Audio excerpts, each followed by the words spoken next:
People tend to wear a mask that shows them off in the best possible light. Humble, confident, diligent. They say the right things, smile, and seem interested in our ideas. They learn to conceal their insecurities and envy. If we take this appearance for reality, we never really know their true feelings, and on occasion, we are blindsided by their sudden resistance, hostility, and manipulative actions.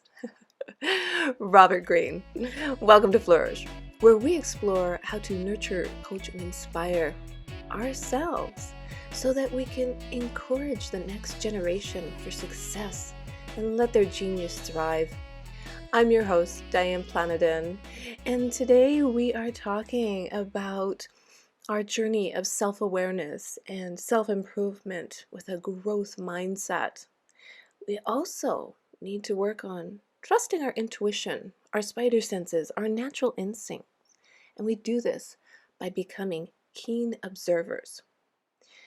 The law of role-playing in Robert Greene's book, The Law of Human Nature, is the next chapter if you're following along in the book, or if you have already read the book and you just kind of need a little refresher because it is a big, wonderful read that is very inspiring, but I don't know if everybody has time to read such an in-depth book. So this chapter reminded me of a quote from Shakespeare. All the world's a stage, and all the men and women merely players.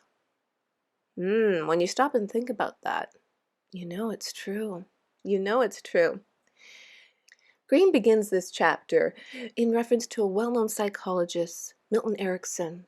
And if you haven't heard of Milton Erickson, his journey on self-awareness and self-discovery and the awareness of other people and their motives and their hidden agendas is really quite fascinating. At a young age of 17, Milton got polio. Oh, he was bedridden, paralyzed, told he will never walk again, and he lost literally every movement with the exception of his eyes. I have my own hypotheses behind that because the eyes are an extension of our brain.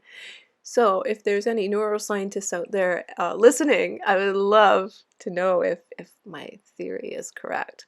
Anyways, during this time, Milton Erickson became a keen observer of others. He would notice his sisters talking and little nuances when they'd say, no, no, no, no. Different ways of looking and acting and different tone of voice and what those no's actually really meant. But what was super exciting about his journey, believe it or not, is when he was thinking about being able to walk again, being able to play outside again. His body gave him a little twitch. Now think about the age he was at and how intuitive he was, how in tune he was with his body. He tried out his little experiment on himself and learned to have his mind tell his body what to do. He learned this. He learned on his own how our mind controls our bodies.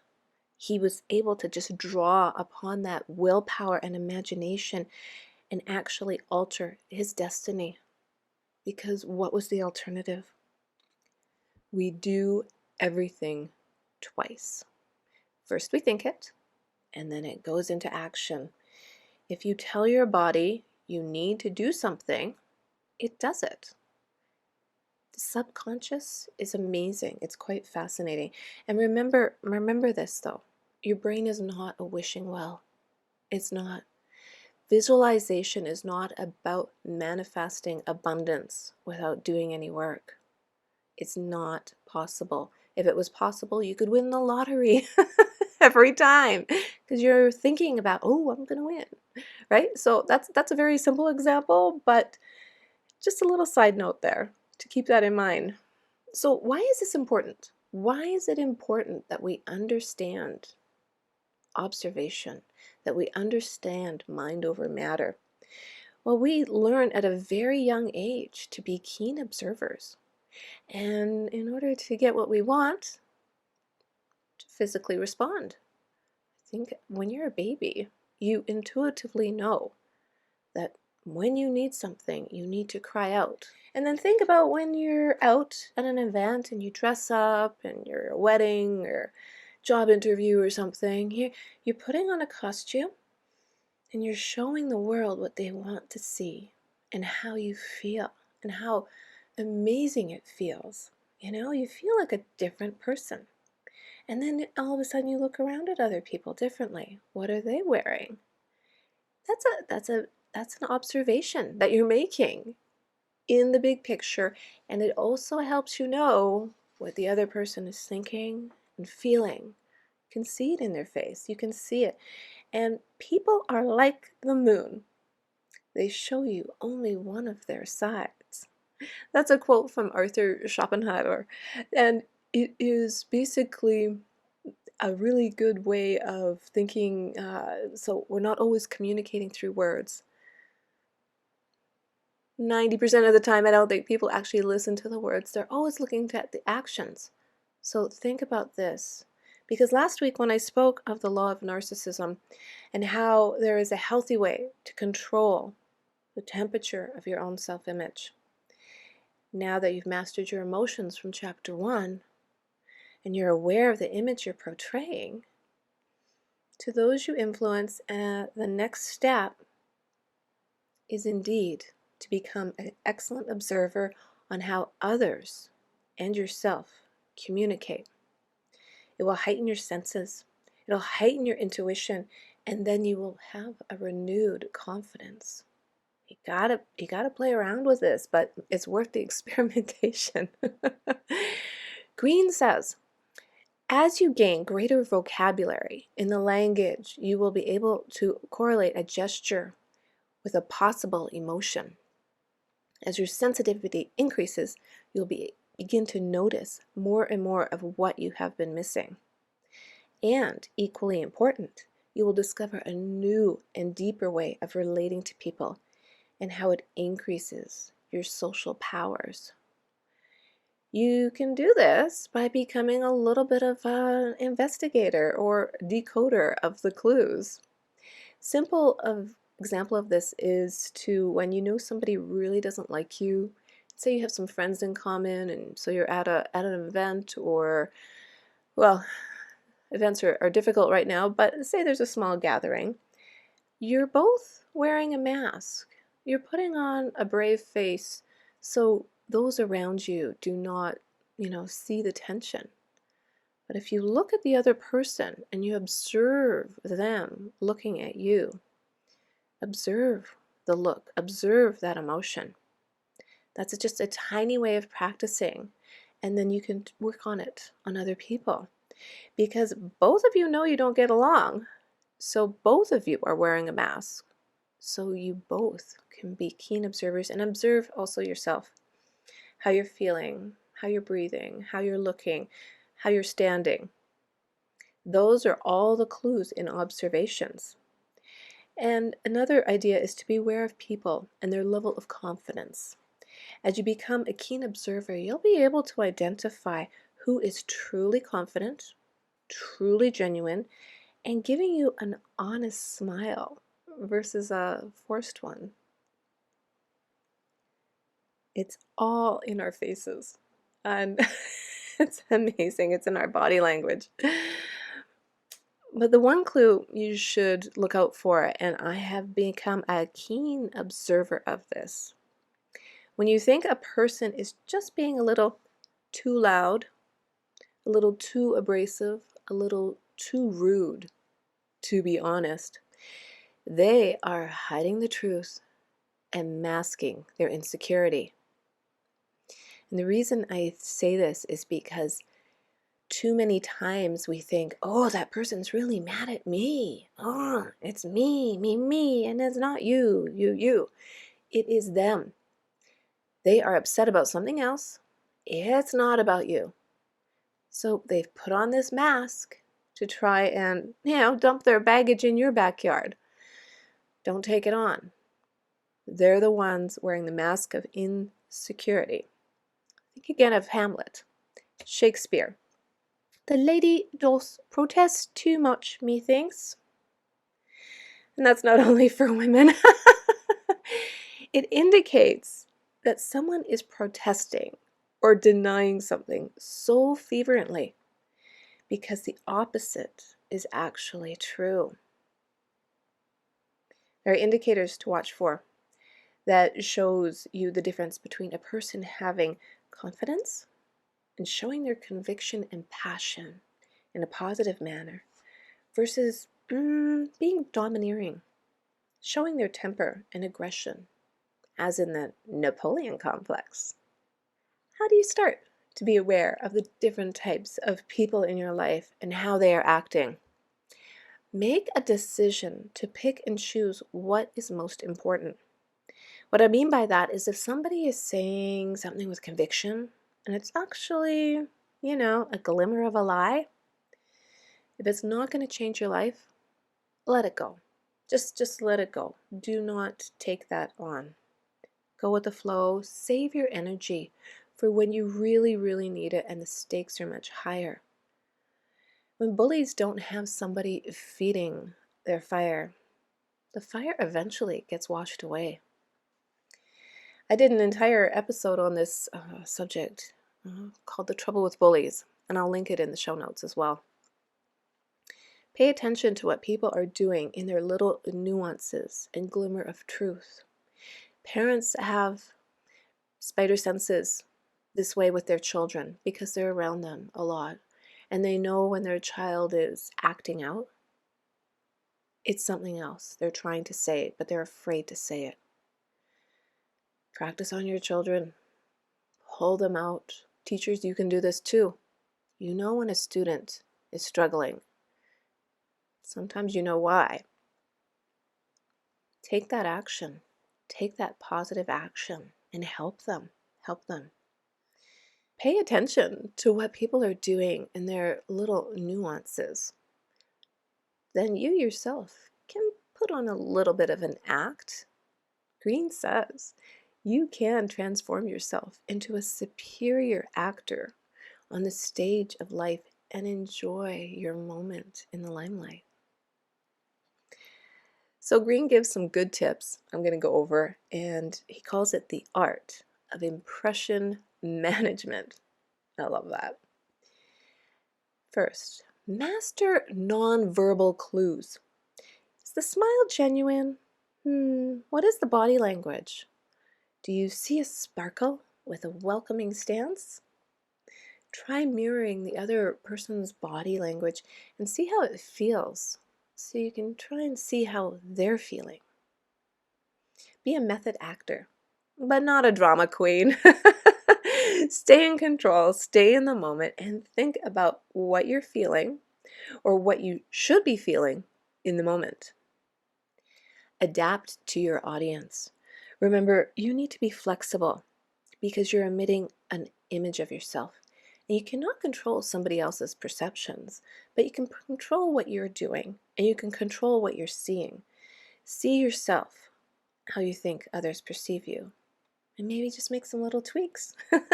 It's important for your confidence. You define yourself.